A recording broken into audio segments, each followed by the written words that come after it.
اگر به گوشه بامش حمیل مهتاب است.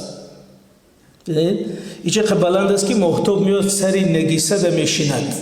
اگر به گوشه بامش حمیل مهتاب است، اگر محیط ز عطر زلال شاداب است. از طرف زیدی میاد که بوی زلال و زیرک.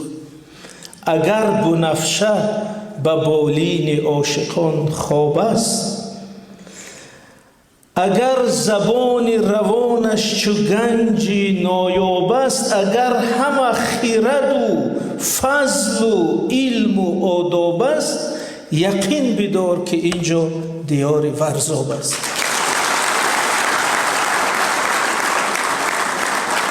خب این چند سخن درباره ورزاب که همه ما بخصوص ساکنان پایتخت باید برای آب زلال، برای بادی خوشگوار، برای هوای تازه، برای نفسی که با یک تراوت و حلاوت میکشیم، به ساکنان ورزاب باید سپاسگزار باشیم و این سپاس به شما میرسونم و میریم روی موضوع.